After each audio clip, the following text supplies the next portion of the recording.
Hello dear students and welcome back to my channel. आज की हमारी वीडियो में हम समझेंगे the bet written by Anton Chekhov. ये डिग्री सेकेंड सेमेस्टर इंग्लिश का प्रोज लेसन है।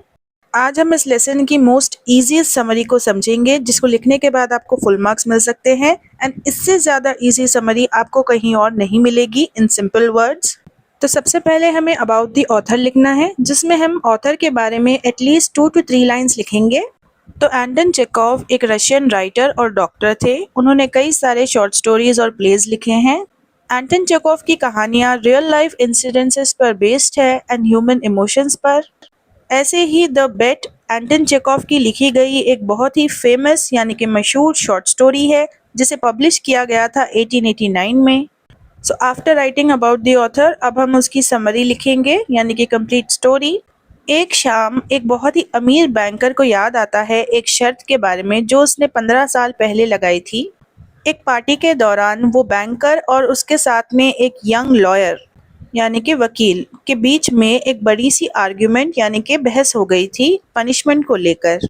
बहस में बैंकर कहता है कि जो मौत की पनिशमेंट होती है यानी कि डेथ पेनल्टी, वो आसान होती है क्योंकि वो जल्दी हो जाती है।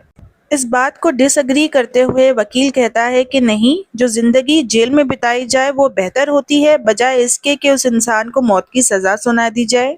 अब इस बात को प्रूव करने के लिए जो वकील है वो शर्त लगाता है उस बैंकर के साथ और मंजूर करता है इस बात को कि वो अकेला रहेगा एक छोटे से घर में, जो कि बैंकर के घर के गार्डन में है, और 15 साल तक रहेगा। और अगर वो 15 साल कंप्लीट हो जाते हैं तब वो बैंकर जो है 2 मिलियन रूबल्स देगा उस वकील को। तो रूबल्स एक करेंसी का यूनिट है, वो रशिया की करेंसी होती है रूबल्स, जैसा इंडिया में रुपीस होते हैं उसी तरह। अब इस बीच रूल ये बना था कि लॉयर जो है वो ना तो किसी से मिल सकता है और ना ही किसी से बात कर सकता है, लेकिन वो किताबों के बारे में पूछ सकता है, खाने के बारे में पूछ सकता है, या फिर कोई और चीज़ के बारे में एक छोटी सी खिड़की में से जो उसके घर में है, थ्रू अ स्मॉल विंडो। शुरुआत में तो जो लॉयर है उसे बहुत अकेलापन महसूस हुआ और वो बहुत ज़्यादा सैड हो गया, लेकिन कुछ समय बीतने के बाद वो किताबें पढ़ने लगा। पहले कुछ सालों में उसने भाषाओं को पढ़ा, ही स्टडीड लैंग्वेजेस। उसने कई सारी किताबें पढ़ी, साइंस के ऊपर, फिलॉसफी के ऊपर, लिटरेचर के ऊपर, और 4 सालों में वो 600 किताबें पढ़ चुका था। उसके बाद आगे चलकर उसने किताबें पढ़ी मज़हब के ऊपर, रिलीजन के ऊपर। उसने पढ़ी थी बाइबल। तो बाइबल क्रिश्चियंस की एक रिलीजियस बुक होती है, होली बुक, वो उसने पढ़ी थी। और आखिरी 2 सालों में वो फिर से साइंस और फिलॉसफी की किताबें पढ़ने लगा। जब लॉयर अपने छोटे से घर में रहकर ये सारी चीज़ें सीख रहा था, पढ़ रहा था, तब जो बैंकर है उसकी ज़िंदगी में हर चीज़ बुरी होने लगी थी। उसकी फाइनेंशियल कंडीशन सही नहीं चल रही थी और उसका कई सारा पैसा जा चुका था। एंड अब वो चिंता में था कि अगर ये लॉयर वो बेट जीत जाता है, वो शर्त जीत जाता है, तब उस बैंकर को पे करने होंगे उस लॉयर को पैसे, और फिर वो गरीब हो जाएगा। ऑलमोस्ट 15 साल ख़त्म ही होने वाले थे, तो बैंकर जो है वो बहुत ज़्यादा डेस्परेट हो गया, यानी कि वो कुछ भी करने के लिए रेडी हो गया। यहाँ तक कि वो लॉयर को मारने के बारे में सोच रहा था ताकि उसे पैसे ना पे करने पड़े उस लॉयर को। एक रात बैंकर जो है वो लॉयर के घर में एंटर होता है ताकि उसे वो मार दे और अपने प्लान को अंजाम दे। लेकिन जब वो अंदर जाता है तब उसे एक लेटर मिलता है जो कि लॉयर ने लिखा था, जिसमें लॉयर लिखता है कि अकेले रहने की वजह से वो बदल चुका है, staying in isolation changed him. और उसे अब ये बात समझ में आ गई है कि पैसा और ये जो ऐशो आराम है यानी कि लग्जरी है, ये सब इम्पोर्टेंट नहीं है।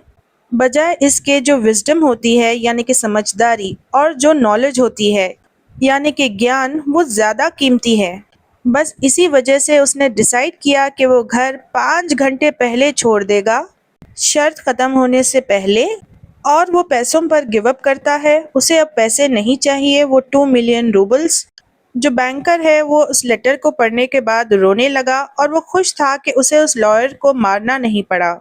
अगले दिन जो लॉयर है वो खामोशी से निकल जाता है, जबकि वो ऑलरेडी शर्त को जीत चुका था। The bet he had won by staying in that house for 15 years. यहाँ तक कि उसने पैसों पर भी गिव अप कर दिया और एक अलग तरीके से हार गया शर्त को। ये स्टोरी हमें सिखाती है कि अगर कोई इंसान लंबे समय के लिए अकेला रहे तब वो इंसान बदल जाता है। शुरुआत में तो उस लॉयर को पैसे चाहिए थे, लेकिन आगे चलकर उसे एहसास होता है कि जो नॉलेज है, जो इल्म है, जो ज्ञान है, वो ज़्यादा कीमती है। वो इस बात को सीखता है कि पैसा, ऐशो आराम, ये सारी चीज़ें खुशी नहीं ला सकती। यानी कि टेम्परेरी हैप्पीनेस तो आपको मिल जाएगी, लेकिन लाइफ लॉन्ग खुशी आपको इन चीज़ों से नहीं मिल सकती है। अंत में दोनों बैंकर और लॉयर ने ज़िंदगी में कुछ इम्पोर्टेंट खोया था। I hope you understood the summary, students. Don't forget to check out my playlist given in the comment section. Most important model papers, mind maps, single answers, summaries and comment ज़रूर करना students कि आपको ये कहानी कैसे लगी और आपने इस कहानी से क्या सीखा।